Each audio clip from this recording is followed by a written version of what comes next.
Garance. Hi, Anne. How are you? I'm pretty good. How are you? Good. This is our Saturday morning blogging heads TV special.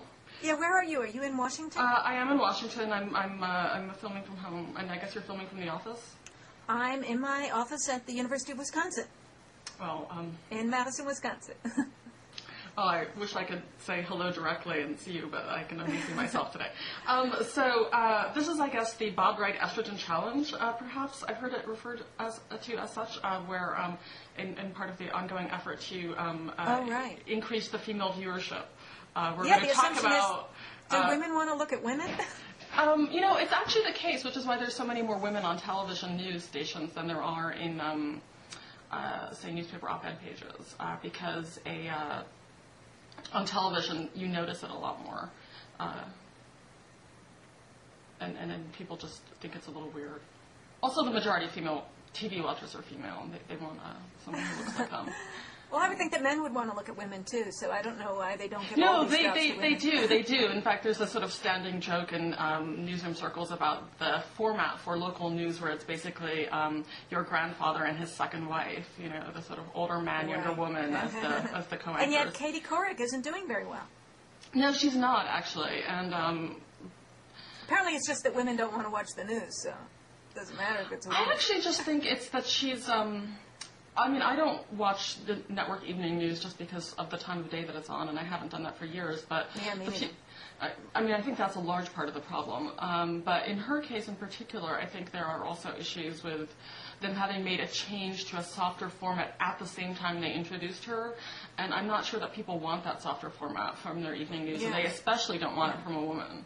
So I guess if you lose a lot of men, even if you have the women who do watch, it still won't be as many as you had before when you didn't have her, or something like that.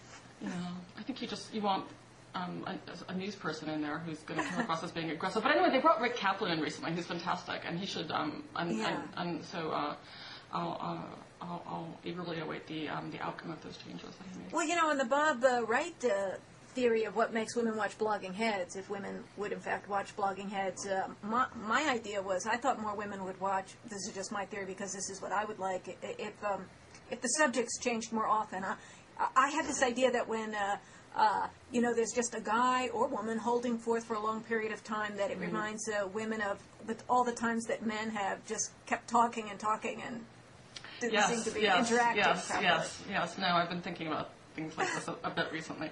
There's this, DC is a city full. You go to all these forums and these conferences, and there's always this population of women wearing these slightly too tight black pants and these mismatched, maybe tweed jackets, wandering around with microphones. And you wonder, who are all these women who never say anything, who are always handing around the microphones? Anyway, it's a different story. I'm just picturing a bad date where you're at dinner and you think something interactive is going to go on, and he just thinks he needs to take responsibility that there will always be talking, and he starts kind of lecturing you about something that he knows about. Right. And it's just really weird. Right. Well, as a journalist, I'm used to listening, so I don't necessarily mind that so much. I'm the teacher, so I'm used to talking. Right. Yeah, I'm used to sort of sitting there quietly and using awkward silences to learn things. So people spill their guts when you do that. Is that what happens? It's sort of a trick? It's one of the ways that people report. It's a reporting technique, being incredibly awkward. There's also seeming like you don't know what you're doing. So it's a scam. Well, that was the whole book, The Journalist and the Murderer, right? Yeah, I read that. Yeah. There's this idea that a journalist is inherently a somewhat... you're forging a bond in which it's very instrumental. It's a very instrumental bond. But it's interesting that there's like a pretense of ineptitude. It does remind me of sort of like stereotypical male-female dating, where the woman acts sort of helpless and is actually really thinking about everything that's going on and trying to control the situation by appearing helpless. Right. Do you think there's like a gender relationship in journalism? Maybe.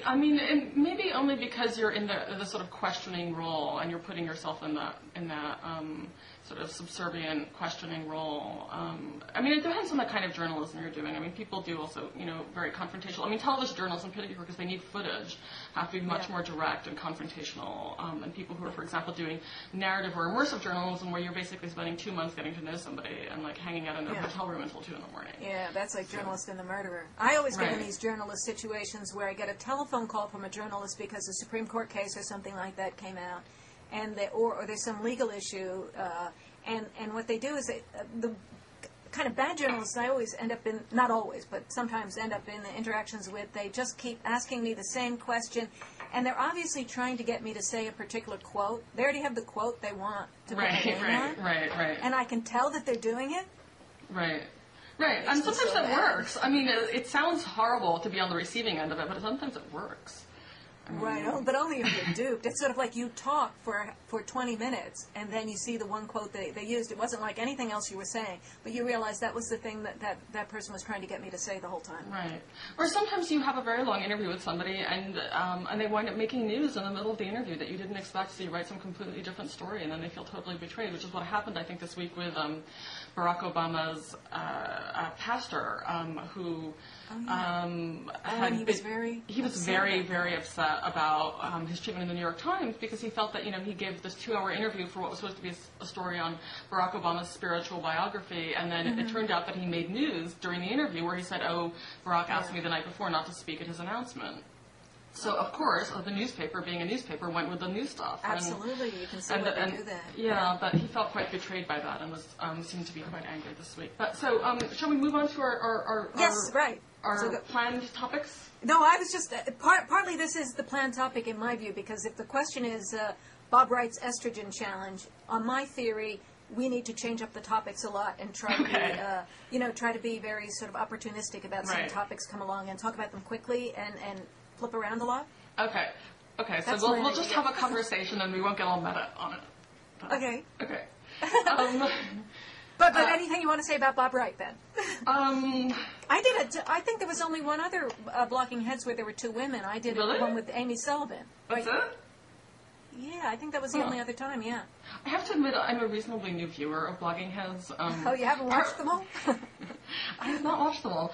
Partly because I know so many of these people, and if I want to hear them talking, I can talk to them, I mean, if I want to talk to Matt Iglesias, I walk down the hall, But it's interesting, I've done 2 with Matt. He's very good. Yeah, no, he's very good. He's extremely articulate. He kind of exemplifies that journalism thing you were talking about. He has this sort of way of talking that seems like he's never really going to get to his point, and it seems very disarming, but he really does have his points, and it's all very smart and good. I sort of think it's very nice on Blogging Heads because it has that sort of formal style to it. I think the informal style is great. Yeah, no, it's like I think I watched the original Blogging Heads, or one of the original ones where they're talking about the reference back to the idea of filming, the TNR editorial meetings, or it being something like that. In any event, but I think moving on from the meta Blogging Heads to the topic of Rebecca Walker. Yeah, let's talk who wrote about this week, and who recently had a memoir published about giving birth. And I just thought it was interesting. You had some interesting things to say about that. Yeah, memoir. People write, there's too many books like that. I used to be really into memoirs, but there are a lot of books of people writing about their children. I guess there are people who want to read about that, but I found her book a little bit annoying because she what was it about it that let's see. She talked about her. She seemed to have a very coddled sort of pregnancy and childbirth situation with all sorts of masseuses and shamans, or I don't know what it was. Yeah, that's kind of the thing now. A friend of mine had a birth like that recently, where she with the doulas. I mean, my mom. Well, I was born in France, so they didn't have doulas there. But I mean, I think the doula is a kind of a new birthing partner. It's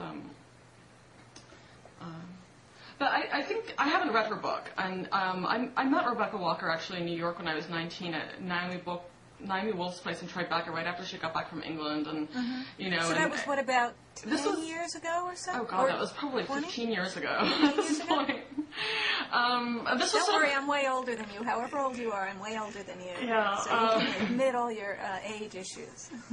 I try not. I just ignore the whole thing. You know, and this was right around the time of the birth of third wave, and I've actually been thinking about this recently, in particular with regard to the statistics on who favors Hillary versus who doesn't, and whether or not there's a generation of women who are sort of thinking about the generation of 1992. Explain what exactly third wave means, and what characterizes third wave, and when did that start? Well, I mean, obviously the second wave was 1970s, late 1960s, 1970s, feminism, and then, you know, there was this sort of lull period, and then I think in the early 90s, starting right after the Bob Packwood, with Bob Packwood situation, the Anita Hill hearings, and then, you know, 1992 being the year of the woman, and then also, this was around the time of the sort of rise of this huge movement about international recognition of rape as a weapon of war and a war crime in the Balkans. And in fact, I think probably the first war protest I ever went to was probably a pro-war protest about doing something about the ethnic cleansing and rape in the Balkans. Yeah. And, you know, and I think that generation of women might have had a set of expectations going forward. But a lot of the third wave, they had this whole, you know, freedom summer ride. I think a lot of the third wave was a kind of effort to recapture a moment that had passed, and freedom from, I missed a word there. I feel like it was an effort to recapture a moment that had passed. Because to me, in the 80s, there was, you know, in law schools at least, there was a very strong feminist movement. There was lots of radical feminism and all the stuff about, you know, pornography was going on in the 80s. I mean, I just don't see that as being a lull period. The idea that there was 70s, 80s, 90s, I just don't understand that timeline. And who defines that as a new wave? Because it seems to me that the 80s were very fertile with respect to feminism. Yeah, I think what happened is that women stopped being professional feminists and just became professionals, and so that feminism diversified, and instead of having a lot of women who were feminist writers, you had women who were, for example, feminist legal scholars, or you know, beginning to create women's health offices in scientific research, and you just had this diversification. And so the sort of job category professional feminist kind of went away. And then you had Naomi Wolf coming out with a beauty myth, and then I feel in recent years what's happened... Well, there was a generational shift when that book got a lot of attention, when Naomi Wolf's book got a lot of attention. But a lot of people were annoyed at her and thought that she was... I mean, the people that I knew who were a little older when that book came out, they thought they were sort of scoffing at it, that it was getting so much attention, that they had all said things like that long before, and basically she was getting the attention because she was young and beautiful, and people were kind of annoyed at that. And because she was, you know, a Rhodes Scholar and very well connected. But I mean, so there's a little bit like Rebecca Walker and our no impact guy that we're going to get to later, which is, you know, people who get book deals and the way book deals are purveyed to make it seem like there's something happening. It's very irritating to people who, you know, have been doing these things all along. But. Right. I mean, but I do feel like she sort of, you know, she did.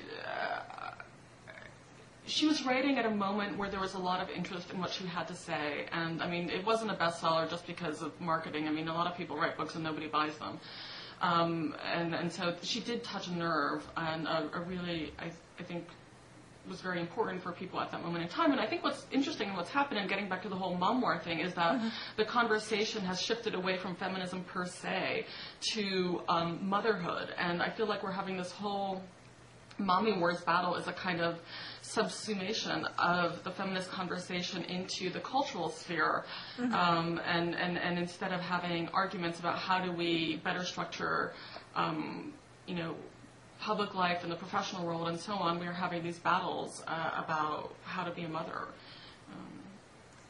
Well, there's always been this issue of how to deal with motherhood. I think that maybe the main thing that happened with these third waivers is that people got tired of having to be staunch feminists and the idea that they wanted to sort of melt back into private life and just be mothers, or mainly be mothers. Actually was very appealing to a lot of women, and they sort of came out and admitted it.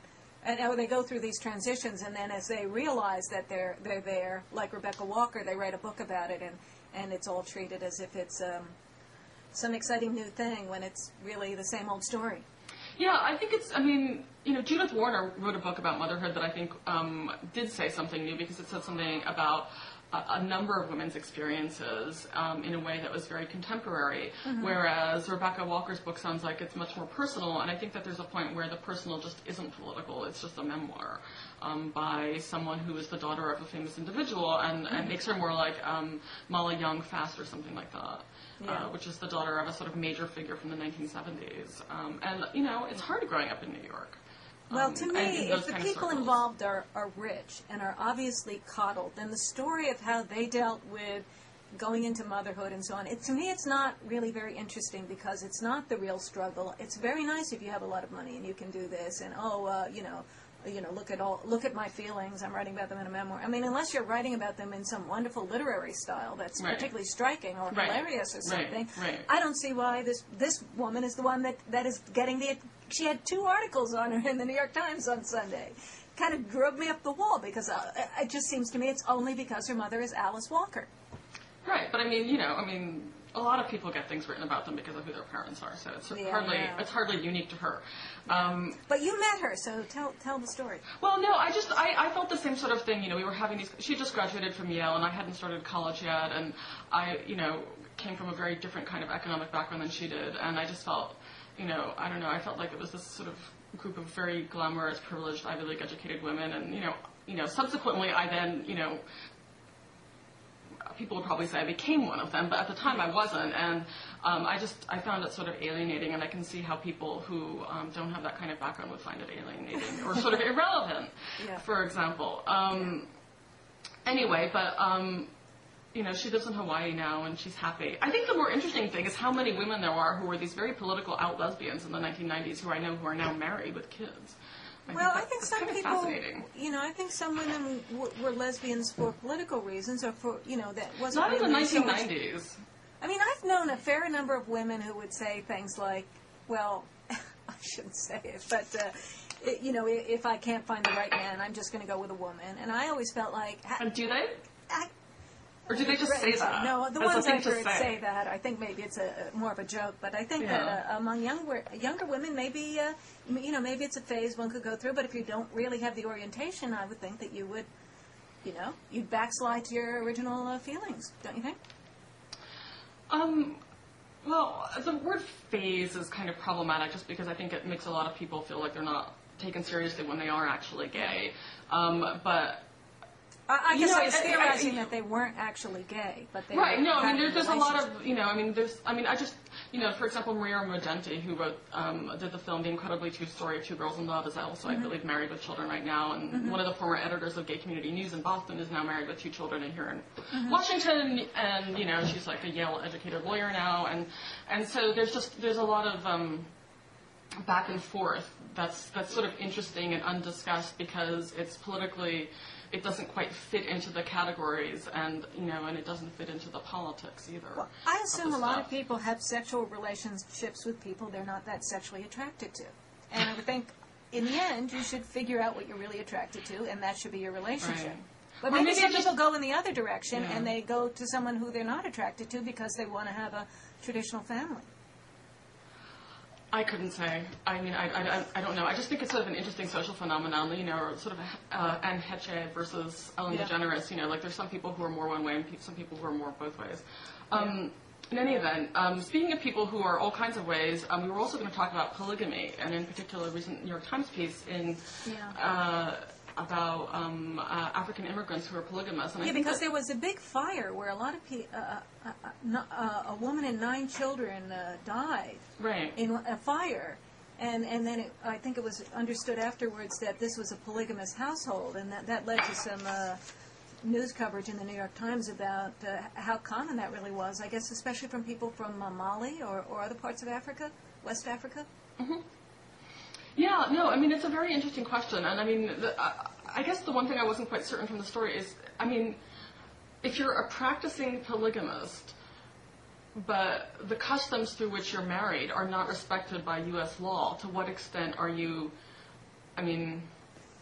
I think it's a big problem. There was a prosecution of a guy in Utah a few years back. Right, who, right. You know, there are people who don't try to procure actual legal marriages, Right. more than one. Right. But the man was prosecuted in Utah a while back. But I don't think there are prosecutions of people who do this. Obviously, No, there are people certainly not in New York. I've Obviously, never heard people of a- can live in groups and have sex Right. with multiple partners, Right. and not call it marriage. So Right. it seems to me that if you were going to prosecute these other people who are doing something within their religious tradition and having multiple partners, that it would be either discrimination based on religion or discrimination based on, free speech or beliefs. People say we're married versus people just have multiple relationships. I think you end up punishing them for their beliefs. As long as they don't procure multiple marriage licenses, I don't see how it can really be penalized. I mean, I think the real problem here is just the subjugation of women and the fact that the women really aren't free. Not that Yeah, they're no, polygamous. exactly. And I mean, I think the biggest concern with polygamy in Utah is the extent to which it involves arranged marriages and very young women who have very little Underage. and underage. Yeah. I mean, they're of legal age to marry a lot of the time, but they're not given a great deal of choice in the conduct of their own lives. By Well, their and then communities. a middle ground is when you have people who are part of a religious tradition where they accept these beliefs because that's what the people that they want to respect them believe. Right. And they are sort of making a choice, but it's constrained by the culture. But, what are you going to say? But I rather suspect that prosecutors in New York are not going to start going after people who have multiple ongoing relationships, whether they live together or not. I mean, New York is full of a lot of interesting relationships, and polygamy, African polygamous practices may be one of them, but there's a lot of sort of organic American arrangements that come up as well. And the situation there is a question of, in the social services context, are the children being cared for properly? Right. Do they have enough space? Are the women being sort of abused in any way? Yeah, I agree. Are the women, being given opportunities to recognize that they're in America and that they don't have to do But quite apart things. from whether they're prosecuted for bigamy, is the issue that the social services people aren't even collecting data on it, that out Right. of respect for sort of multiculturalism and not wanting it to intrude on people with different religions, they're not even collecting the information about it. So that may get connected with sort of turning a blind eye toward actual abusive situations. Right. I mean, my bias is always err on the side of collecting social data. I think it's always interesting, and you always learn something, and and you can better provide for a community if you know how it lives, if you're a service provider. But there might be that there's some things you don't even want to know because you would have to sort of almost persecute a particular religious or ethnic group if you actually found out what they were doing because it doesn't fit the norms. Well, I guess it would depend. I mean, I can't see how you would persecute them unless there was unless there were some legal violations going on. I mean, to study somebody or a group of people is not to persecute them. Well, you were saying err on the side of collecting information. So let's say you have a group that has a lot of oversized households with various religious traditions and some ways that are strange within the norms of the majority culture. If you start collecting, just the very act of collecting the information sounds a little intrusive to me, actually. But you might want to do it because you want to... I guess it depends on who's doing it. I mean, there's all kinds of social science studies that are going on in New York City of all kinds of different communities, and so I don't think that this would be particularly more or less intrusive depending on who was doing the collecting. I mean, if it were the state doing the collecting and they were only collecting information on that one community and their practices, then that could be seen as somehow discriminatory. But if the state is in fact collecting social data on a variety of different communities for a variety of reasons, I mean, the state of New York funds a lot of studies of people's sexual practices as a way of trying to understand the spread of HIV, for example, and that's considered assuming perfectly. It's benevolent. I mean, it could be that they're purporting to do one thing and they're actually intruding on people's privacy in some nefarious way that we ought to notice, and that's their excuse. But there's also this problem of thinking we should specifically not look too deeply here because this is a cultural group that has a lot of unusual ways by the standard of the majority, and if we actually started to look at it, we would find problems that we don't want to have to deal with, we don't want to have to talk about. I mean, it reminds me of this German story that came out about the woman that was seeking a speedy divorce under German law, where she was subjected to beatings and I think also a murder threat from her husband. They were both from Morocco. Right. And the German divorce court judge named Christa Datz-Winter denied the application and denied it referring to the Quran, saying it needed to be taken into account that there's of course she had to interpret the Quran even to say this, to say that there's a right to that the husband has a right to castigate the wife, and that should be taken into account. So that she was denied this hardship exception that lets you get a speedy divorce. And not only did she import the Quran into German law, but being the judge, she had to then interpret the Quran, which kind of she doesn't really have the skill or appropriate attitude to do, to say what that means. And it offends some Muslims that she even said that there was a right to castigate. Right.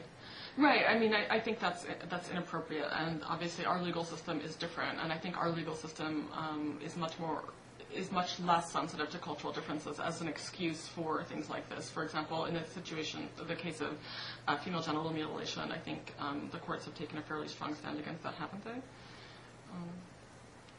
I mean, I think that the respect for... Do you ever read about there being prosecutions about that, and don't you assume that it must go on in the United States among these groups? I mean, talk about things that people aren't looking for. Do you think it's actually noticed when it's done?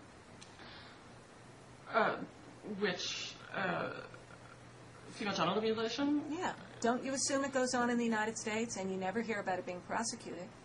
I don't know. I feel like we hear about it with some regularity. I mean, I feel like there's cases that pop up here and there. I mean, it's not that common. Well, we don't know. I mean, you're just asserting that. Maybe it is common, and the people who do it aren't talking about it. If it's illegal, it would be like in the days when abortion was illegal. People aren't coming forward to talk about it. They would be doing it in secret. And I have a feeling, I'm just afraid, reading about this New York polygamy story, it makes me think that the social services people, out of concern for multiculturalism, would look the other way and not attempt to investigate this at all, and would leave groups that have beliefs like this alone to hurt each other.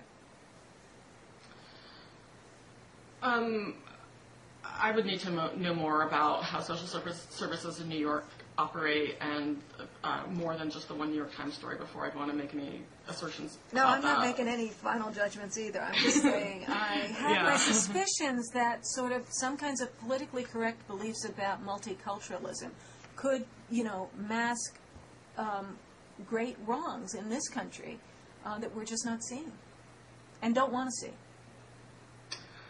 I think they mask them very lightly if they mask them, and I don't think that multiculturalism in social services is a huge issue. I think the broader issue is that all social service programs in America, I mean, most states just have dreadful social service programs. They just don't work for anyone regardless of their background. I mean, you're always hearing these cases in New York and New Jersey and Florida of these just horrible child abuse cases where some defect in the social service system allowed something awful to happen, and I think that's irrespective of the origin of the individual who is at risk.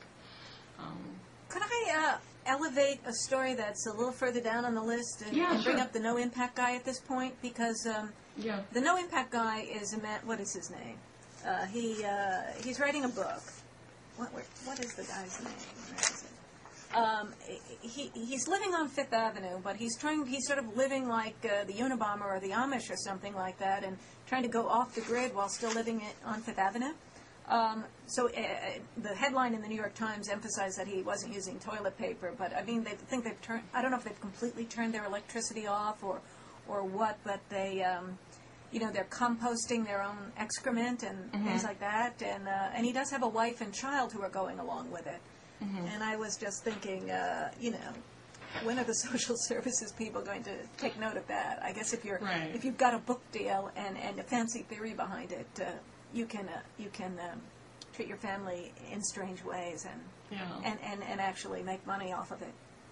Right, but I mean, I don't think, as long as a family is clean, the absence of even plumbing is considered an abuse criterion. I mean, I had friends growing up in New Mexico who lived, one friend had, her dad had a ranch, and they had an outhouse, and he had a big wood-fired stove, like from the 19th century, and that's how they cooked. Fantastic frittatas, but I just don't think you can say that something like that is an abuse criterion. It's idiosyncratic, and it makes you think that maybe it would be easier lifestyle to have if they were in a rural area than in New York City. I think in an apartment, it's quite something different. I mean, New York is a high impact zone. I mean, the entire thing is a constructed environment. If you want to have a life that's about rejecting the constructed environment and rejecting certain parts of modernity, then you shouldn't live in New York. That's my thing.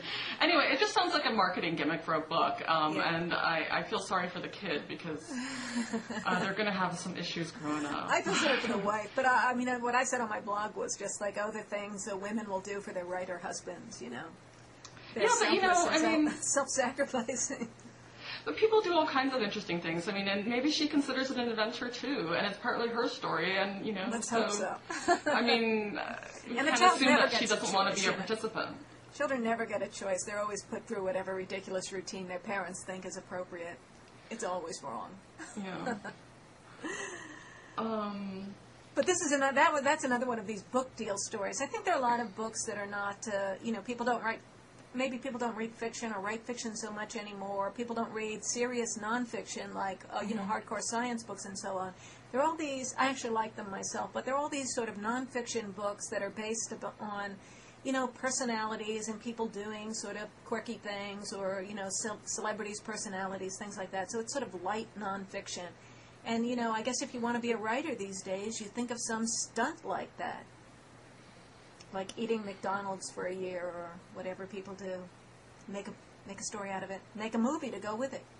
Then people don't even need to read the book. Right. Well, I thought it was, that in particular illustrated something interesting, and I think the results that, he got were not necessarily what he expected. But yes, no, there's a very long history of this in the media, kind of stunt journalism, when did this start?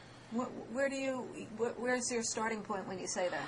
I think it's in the 19th century. I'm trying to remember the phrase now. It's not sob sisters, but you have Nellie Bly, and you have people who basically get themselves arrested so that they can, expose the conditions of jails, or, especially women writers used to do this a lot. They used to be used in these ways to create these very high-impact, high-profile exposés. I was thinking of Henry David Thoreau. Well, the memoir itself, if we're looking just for the origins of the memoir itself, I think, that comes out of the sort of, the rise of Protestantism, probably. Well, we should track that down. Some people say that Rousseau's Confessions was one of the first real proto-memoirs. Or St. Augustine's. Well, right. Well, obviously, yeah. And also in terms Montaigne. Of this, I'm sorry? Also Montaigne. Or Montaigne, however you Yes, exactly. This idea that, I'm not going to bother to really understand things on some deep scientific or theological or whatever level. I'm just going to talk about how things look to me. Which is sort of what bloggers do, too, so I can't criticize it. Right. Well, depends on the kind of blogging you do. But yes, I know there's a pressure to cast back on the individual. Right, that you put it into your own. I was just watching an Inconvenient Truth, the Al Gore movie. Mm-hmm. The Al Gore movie, the movie about global warming, but it's very much encased in the personality of Al Gore. He uses his persona to sort of sell the veracity of the story that he's telling. And as if he has some special knowledge, not because he's a climatologist, but because he grew up in connection with the earth, raising black Angus cattle and cutting tobacco and all of this stuff. And they keep going back to his story, and it's almost incoherent in a way, but it's done so seamlessly and beautifully that, you may not even notice the incoherences. So it's sort of like he's trying to explain and teach you this lesson about global warming, but he's also weaving in his personal story the whole time. And it's almost like, is it the candy coating that makes it go down? Is it the only way we can understand science is if it's personalized? Or, I mean, what is that? I think it's very strange that we can't accept, ordinary nonfiction anymore. Well, we can accept it, but we always have a preference for narrative, and I think that's just human nature. But there has also been, I think, a real move in journalism since the 1970s towards narrative, and in a documentary like that, being able to intersperse parts of his life with the story gives it a kind of human interest factor that just a straight presentation might make it seem a little drier, or you wouldn't have much visually interesting going on. It would all be the same room and the same audience. And that's although not a just movie. looking at That's Al Gore isn't that visually interesting. I mean, but it seemed interesting, probably just no, because it was of the way very it was interesting. I thought it was fantastically interesting, and the book accompanying it was just beautifully done, I thought. No, I think it was beautifully done. I just think it's funny that Al Gore was used to make it interesting. I think it could have been interesting without the personal figure all encasing the story. But I think it says something about the way we receive information, how we understand the world, that we particularly receive it well because it's embodied in him. And then, of course, in the end, he's sort of there to make you feel like you now have a moral charge, and he's kind of going to be watching you. And then he shows up in Congress this week, and sort of, it's sort of like he's trying to embody the conscience of humanity about global warming. He's doing a really good job of it. I mean, I'm not criticizing him. Yeah, he is. He's doing a fantastic job of it.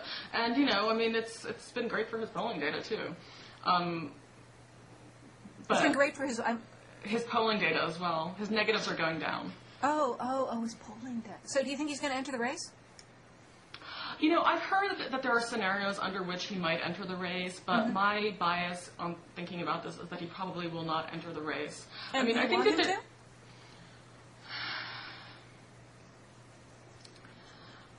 it would make it an even more interesting race to cover, so why not? Forget who wins. Will it be interesting? I feel the same way, but I want him to enter. I like him. I think he's, he's got more gravitas than those other guys. I think it would be so hard for people to figure out what to do because there's so many stars at that point. You have Obama, you have Hillary, and you have Gore. And it's like Rahm Emanuel said before Obama came into the race, what he would do if he had to choose between Hillary and Obama. He said he'd go hide under a desk for the next 2 years.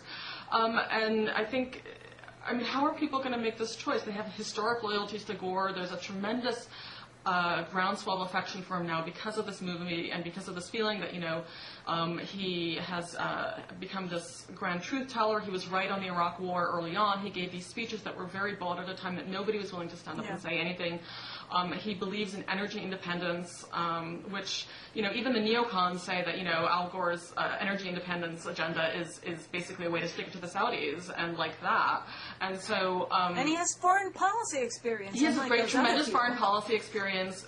He's technologically sophisticated. And, he would be a really formidable candidate. I think it's so early right now, and the dynamics seem locked, but they're not locked, as we just saw this week with the announcement that Elizabeth Edwards' breast cancer has recurred. Yeah, what did you think of how that was all handled? Your heart goes out to them. She looked, first of all, I just want to say she looked fantastic, I think, and they both did, and I think it's the most human I've ever seen John Edwards in a press conference, and, you feel for them. And sure. it's going to be a challenge for them going forward, and, there's been a lot of sort of behind-the-scenes emailing about what's going on, and I think... Well, there were some announcements that he was really going to drop out, and there was a lot of talk about that before he actually then came out a little later than he said he was going to, and then he was going to stay in. So do you think that he was really going to go out and then he changed his mind, or what do you think happened? I thought it was funny that Andrew Sullivan had this blog post about how when he thought that Edwards was dropping out, he was saying, it is of a piece with his character to do this, and a simple testament that he has the right priorities and values. And then when it turned around the other way, he completely changed the story to saying that this was a demonstration of his character, that he was staying in, and that was the right choice, and that this proved his character. Well, I think in those circumstances, only Elizabeth Edwards and John Edwards can decide what the right thing for them as a couple is. And, yeah, I personally think that you could do... And so whatever they did was the right thing for them, and you can, and I have argued on the blog Tapped as well that, a lot of women with breast cancer who are professionals keep working until for years, and there's no reason that Elizabeth Edwards shouldn't be able to do that. Molly Ivins kept writing through 2 different recurrences of her breast cancer. I was on a panel with her in November. She was very ill. Yeah. She kept going. She was formidable, and and I think there's no reason that she should have to drop out or that he should have to drop out unless they feel like unless it's too hard on her and too hard on him. But I could also very easily see how dropping out now would be such a concession of defeat for them psychologically that it would just make everything awful. Well, I think for people looking on that, judging them even positively, but certainly negatively, all of that you can't really do. You don't really know how they decided or what their relationship is. I mean, you could say, well, maybe they stayed in because, they're power mad or they're insensitive.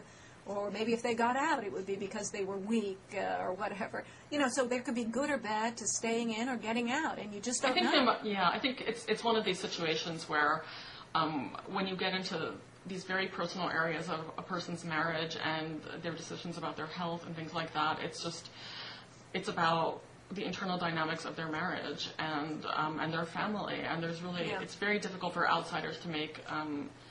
Outsiders will judge, and they will judge harshly because, it's much harder to develop an opinion on, Medicare Part D reform than it is on, how to treat your family or how someone else should treat their family. I've always thought it was really weird that the marriage of a presidential candidate or other political candidates counted at all. I mean, when you apply for a normal job, you don't bring in the person's spouse. In fact, when we interview people here for a job, you're not even allowed to ask them if they're married. It's considered an inappropriate question even to casually inquire if they're married.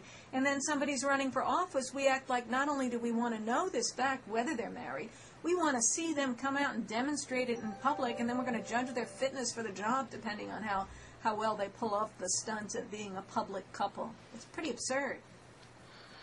Yeah, but the presidency is so different. It's embarrassing. The guy's bringing his wife around when he's at work. If an executive did that, we would think he was out of his mind. Right, but executives don't also, have formal positions for their wives that are part of the office. The office of the presidency comes with the office of the First Lady, or the First Gentleman, as the case may possibly one day be. And so, to be the president is to be a kind of national family figure almost in a way. I'm saying it's ridiculous. That's my point, is I think it's ridiculous. And disconnected from other things. It can be ridiculous when people start judging candidates based more on, the conduct of their personal lives than on their fitness for, running a massive economy and military and managing international relations and a whole host of other things. And again, I think it comes down to this issue where it's just, I said this during the Clinton years, it's easier to, it's very hard to develop an opinion on, for a lay person to develop an opinion on how do you fix Social Security as compared to an opinion on whether or not a man should be faithful to his wife. It's similar to the same point about Al Gore's movie, that instead of giving you the serious science 100% about global warming, we have to have a bunch of it be about a personal, personality and all of this. So the presidential election has to have, has this whole component that's really actually quite irrelevant to the subject. The personal relationship between the candidate and his husband or wife, her husband or his wife. Yeah, right, yeah. As the one case may be, or this time around. But you wanted to say some things about Hillary. So let me encourage you to do that. Okay, well, no, we had this ongoing debate online about Hillary, and my point at the Prospect over this past week, we had a debate in the magazine, and then we followed it up with a debate online, and my basic point is that I feel like, I'm a scholar of women in politics, sort of as one of my one of the things that I've been focused on for a long time. It's one of the things I gather string on. I just I keep track of what's going on. I know a lot of the players, and I feel like it's sort of interesting now because you do have this very prominent female candidate, and so there's all these other issues that come up that sometimes do come up with female candidates, and that there needs to be a sort of education process with the conversation just so that it recognizes that some of the things that are going on are things that happen with all female candidates, or that there are specific things that she has as opportunities in terms of how she reaches out to people. There is a huge gender gap within the Democratic Party in terms of support for her, and it's interesting. Well, she's not just a woman. She's a very specific woman, and her husband is the former president. We're talking about putting the former president, who's disqualified from running again, back in the White House. That's an awfully weird thing to be doing. You know, it's very weird. And also the idea of, Clinton, Bush. Bush, Clinton is disturbing on sort of aristocratic grounds. On the other hand, she is not a descendant of a former president. She is his spouse, and she's the first female senator from New York State elected in her own right. And she's running against the two other contenders are people who both have less experience in the Senate than she does. Well, that's why I wish Gore would get in. I think the Democrats are too lightweight. Yeah, and I think it would be just very interesting to see if he does come in. But I think things are going to happen in the next few months that I think will be surprising. There will be surprises. I'm banking on it. I don't know what exactly they will be, but name a surprise that would help. I'm sorry? Name a surprise that would help. That would help the Democrats? No, that would help the country. I just want a better situation. I'm very unhappy with the set of all the candidates. I don't really like anyone too much. Can I ask, I don't get this from your blog per se, because I understand that you're apparently a conservative. Is that true? I don't consider myself a conservative, but liberals. Are you a conservative legal scholar? Here's the thing. The conservatives like me and hang out on my blog and cite me favorably and support me and are warm toward me, but they don't see me as a conservative. They see me as someone who's not conservative that they can hang out with and talk to.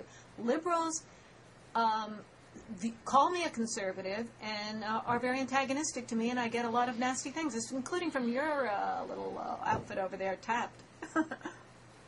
Yeah, you have some people over there that are just unbelievably nasty. And the fact is, I've almost always voted for Democrats. I could count on one hand of all the offices, and I've been voting since the early 70s. I can count on one hand all the candidates I've ever voted for all offices. I've never voted for a Republican for senator, for example. I've voted for Russ Feingold every time he's run. Mm-hmm. I've given money to Russ Feingold. Mm-hmm. I voted for Bush in 2004, however. Because I didn't trust Kerry on it. In 2004? In 2004, I voted for Bush, yeah. And you didn't vote for him in 2000? Correct, because I voted for Gore. Right. But people who are in your voting slice of the population are fascinating to me because there's such a few number of people, it seems to me, who switched from Democrat to Republican between 2000 and 2004. It was, 9/11 occurred. Yeah.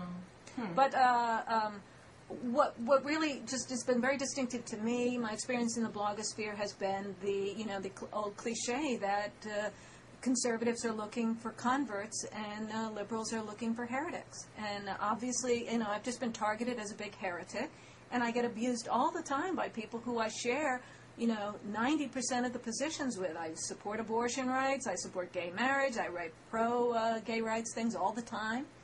And I have a very good relationship with conservatives, including social conservatives. It's a very weird thing to me. It's depressing to me. You have any insight into that? I think we're just living in a very partisan era, and it's about partisanship and not about positions. But conservatives are very warm and kind to me and inclusive toward me, even though they disagree with me on most of the positions I would take. Right. And liberals aren't. So are you saying that liberals are partisan and conservatives aren't? I'm saying that there's a resurgent progressive partisanship, and I think the progressive blogosphere is exceptionally partisan as well. They behave differently. The liberal side of the blogosphere behaves differently from the conservative side, and they're just much nastier. And and they're trying to enforce conformity in a way that I find just ugly and off-putting. Well, I don't have a huge amount of experience of the conservative side of the blogosphere, so from a sort of insider perspective, because I'm not part of it, so I can't really comment on the comparison. But my sense is that the progressive blogosphere is it thinks of itself as a movement, and I think So if one side is a movement trying to enforce uniformity and get everybody to toe the line, and the other side is full of individuals with eccentricities who are much freer, well, I don't know that there's a feeling that, I don't know that everybody's being forced to toe a line. I can certainly, it's more just a question of, people who know each other and are friends with each other versus somebody who supported Bush in 2004, I would imagine. Yeah. But I was getting this before I supported Bush. I didn't declare where I was going to vote until the end of September in 2004. I talked about both candidates, and I had problems with both of them.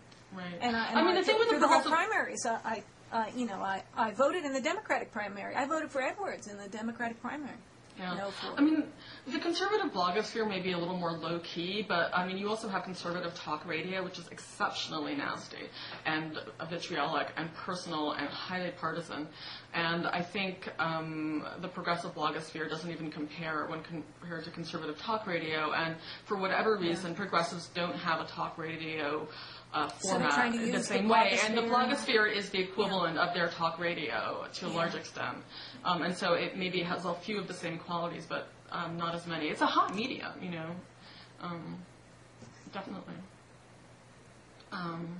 Well, that's my experience, and I know you know some of the people who are especially nasty to me, so why don't you ask them why they treat me so badly and come back and tell me what the problem is? Not my problem, what their problem is.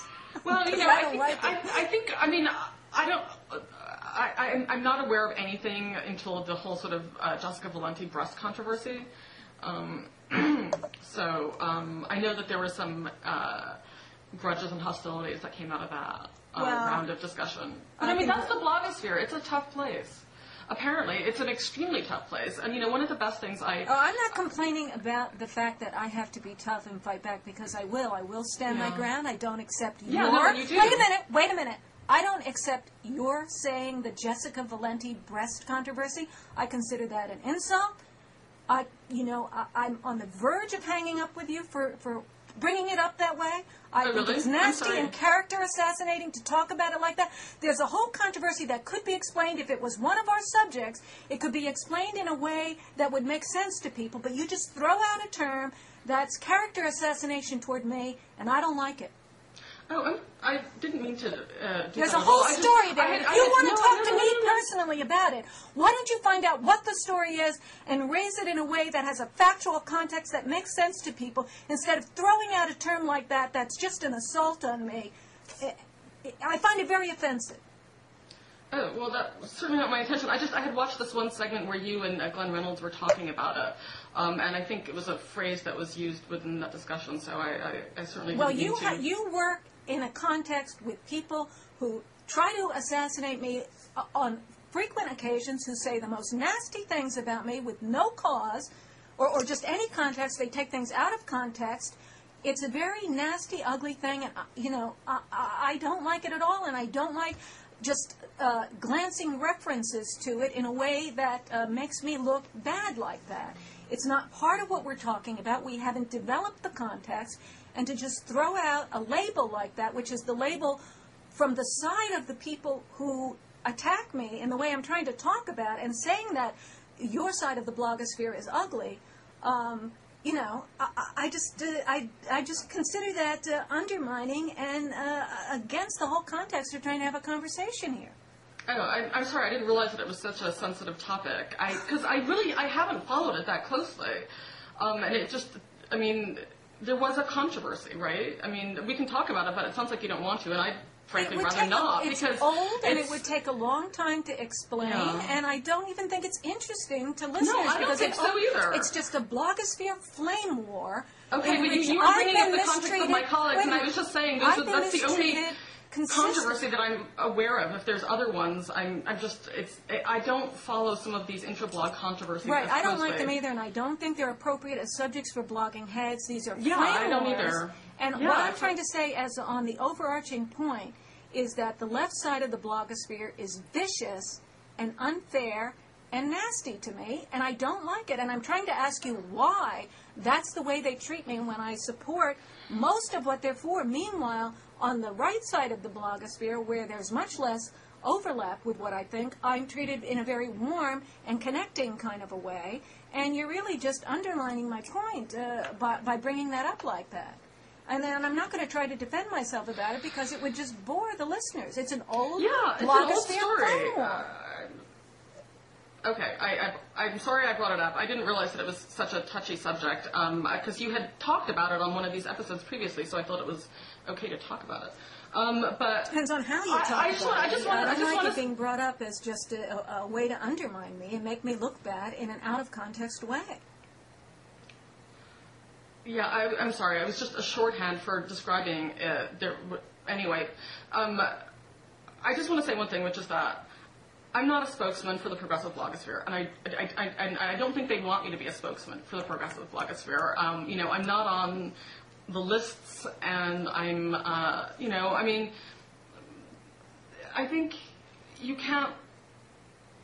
But you are on a blog Tapped that includes these people who do things like this, and if I search Tapped for my name, I find vicious things about me that are disconnected from anything that I recognize about myself, and that has no connection to any attempt to try to persuade me or include me or convince me to be on that side. It just seems to be dominated by vicious, ugly people. I think if that's your opinion of them, that's probably why they're unkind to you right now, at least. I mean... Well, why don't you... Well, I mean, I don't want to bring up old flame wars. It's not that I attacked them and they... I think it's just not going to work on blogging heads to bring up old blogosphere flame wars. Okay, I really didn't intend to... I didn't realize that it was going to be such an issue to mention it. It's just you had brought up things my colleagues had said, and as I was saying, I'm not conversant in all of the controversies. That's the only one that I followed with any interest at all, because it just happened to be on certain other blogs that I do read, and so I just thought that in the context of discussing these things. Why don't we transition to this auto-admit topic, because this is about ugliness on the internet. So let's try to harness this energy and move it into a positive subject that we could, not positive subject, but to a related subject that's a little bit which is also ugliness on the internet. Yeah. So why don't you introduce that? My understanding of the situation is that, I don't know that, anybody can say that they lost a job because of this unless they actually specifically asked and got the answer that, they were reading this about. But I do think that it's... so there's a website... There's a kind of sexualization of women on the web. There's a website that...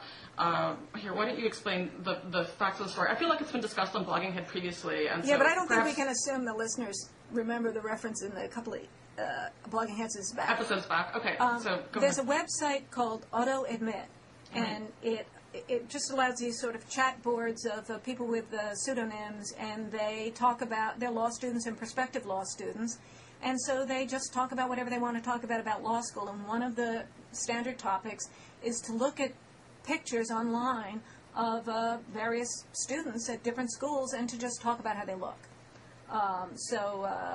Some women whose pictures have become available online, I think in some cases they didn't personally make them public, but have then had discussions about how they look, so that people will, rank their looks or talk about what their breasts look like and things like that. And then they'll also just say things like fantasize about having sex with a person or something like that. Yeah. There's a lot of really awful stuff about women on the internet. I mean, I read something once where somebody was volunteering to dress up in drag and wrestle me or something. It's sort of obnoxious. I've had to deal with an internet stalker previously. It was actually very terrifying. This is an individual who, once I started looking into the situation, has apparently targeted a number of people, for as long as 12 years. He was convicted of felony stalking in San Francisco, and I think he's probably just off probation now. This happened a couple of years ago. Yeah. And, this stuff is very scary and very, very, very hard to fight. Yeah. And I think that, I have made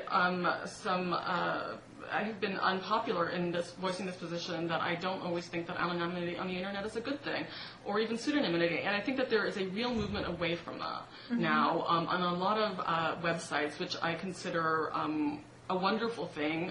Daily Kos, for example, used to not be as transparent as the New York Times editorial board in terms of letting us know who the main writers are, and now it's finally put up a web page saying who all the writers are who want to let us know who they are, and the ones who still want to just remain pseudonymous at least gives a little bit of a bio on them. So you know a little bit about who's behind something. It's an American tradition, at the time of the ratification debates on the Constitution, the arguments were written by people with pseudonyms. The Federalist Papers were written by several people, and they all went under the same pseudonym.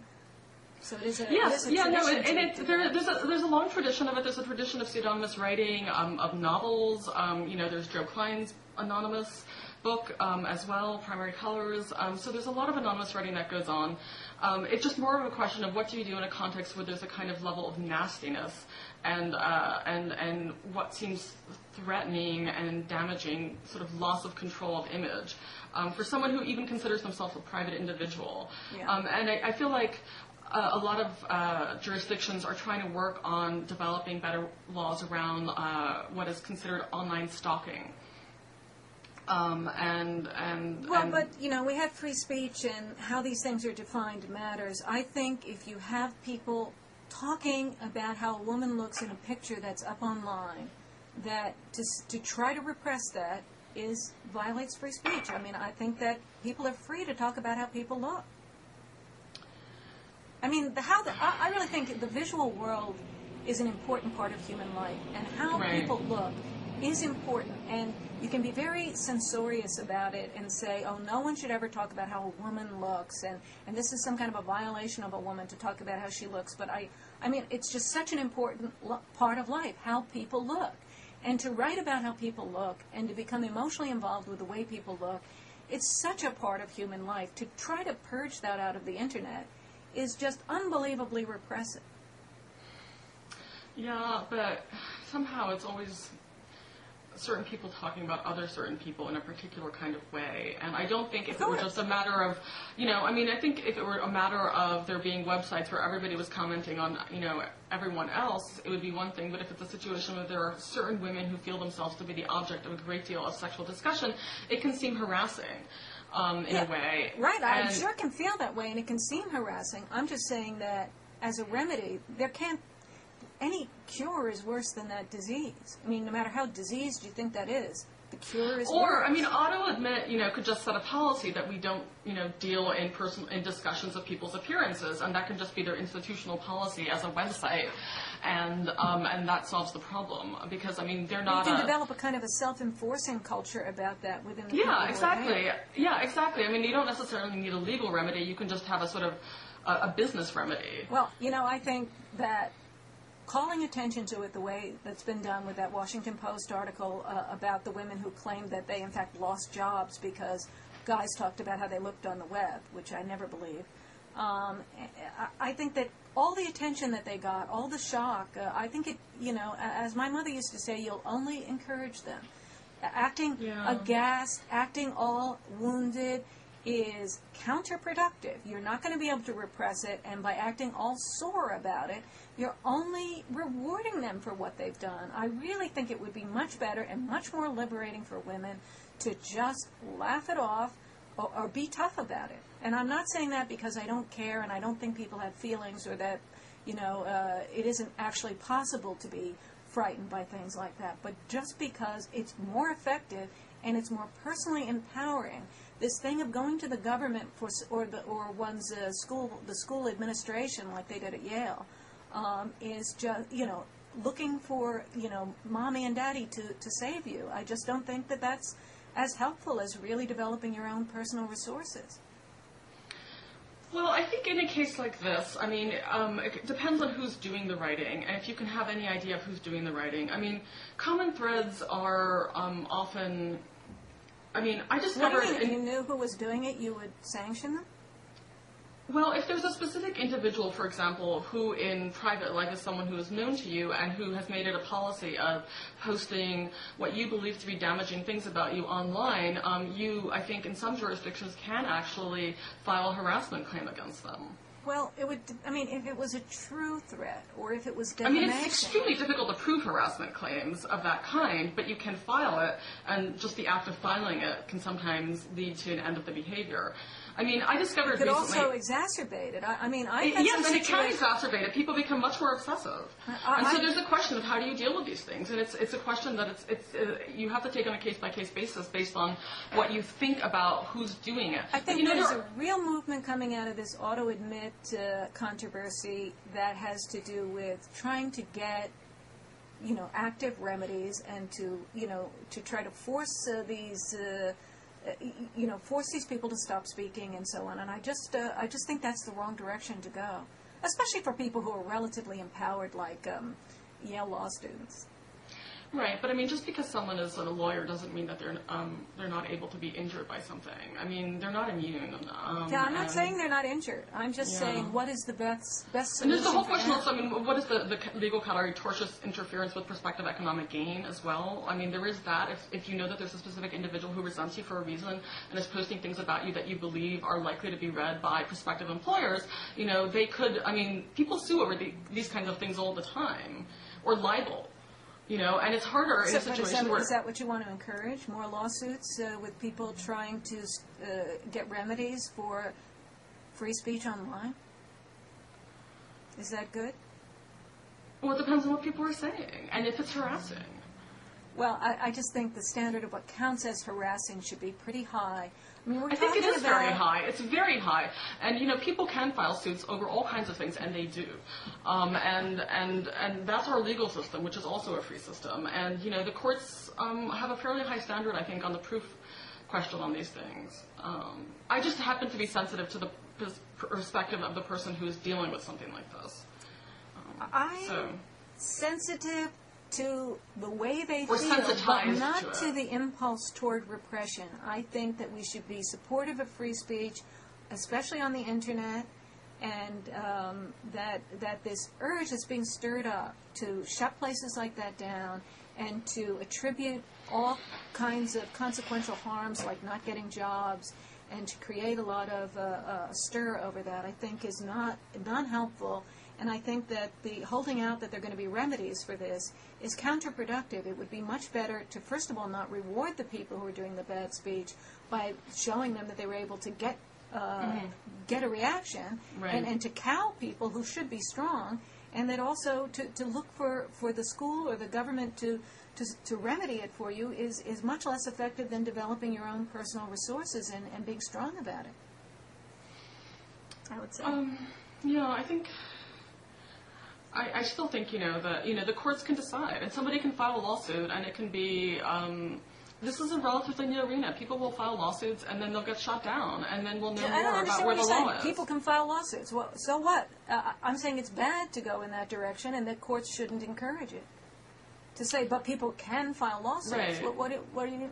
But it'll be discouraged if judges decide that it should be discouraged. Then it should be that there's no case there. If there's no case there, then it will be discouraged by the decisions of the courts. And I think that's just how our legal system works when you're dealing with these new areas and new controversies. So you're encouraging the filing of frivolous lawsuits? Well, I don't think they're frivolous if people believe that there's an actual harm that they've suffered. I don't know the specifics of the auto-admit case, where it sounds to me like community norms are much more the issue. And I feel like a lot of this stuff can be handled through community norms and doesn't need to be handled through the legal system. And my own bias is that community norms, over time, through controversies like this, evolve. So that by having a controversy like this, you cause people to examine whether or not this is a community norm that you want to have. And then the community reevaluates what it's doing. And so well, I think that controversies aren't necessarily bad in terms of creating change. I think the good part of what's coming out over this is just expressing disapproval for what people like that are doing. And exactly. What I've tried to do is be belittling to those people. I think I will say things like, I think they're very young guys. I'll bet they're like 12 or 13 years old. They're probably guys who don't have relationships with women. They're sitting at home typing. I prefer to engage in that sort of shaming and belittling of the people who are doing the writing rather than showing being upset and that it's making me little. Because they talk about me too, you know. Their thread's about me, so I know what it's like. I mean, but you know, I prefer to basically be for free speech, including the speech that constitutes belittling them. I think that's more effective. I think going to the courts, going to government for more statutes. Has anyone gone to the courts on this? On auto admit? Yeah. I don't think so, not yet. No, exactly. So, I mean, there's no real issue there. I'm just saying that, you know, I mean, sometimes that's how these things get decided. Lawsuits. I'm sorry? You seem to be encouraging lawsuits. Well, and no, wanting to see it all tested out in courts, you know? Well, I think sometimes that's the only way that this stuff evolves, you know, and there will be lawsuits. There have been lawsuits. People have filed harassment lawsuits around certain kinds of internet commentary in the past and lost rather decisively, and I think that's discouraged future lawsuits. I mean, I think what can happen is if you bring lawsuits, you lose them, and then the piece of information you get is that this stuff really is free, so it's counterproductive to the people who brought the lawsuits, unless they just bring the lawsuits as threats. Right, exactly, which is why, I mean, there's always a huge cost to the individual who brings a suit. I mean, it's an extremely stressful process, I would imagine. I mean, I've never bought a suit. And I just think there are better paths in life than getting involved in litigation about your wounded feelings or your fears. I think it is better to become a strong person and to go forward and not to go into litigation about things, especially litigation with little men who are typing away on websites that would be a lot more inconspicuous if you didn't get articles in the Washington Post written about them.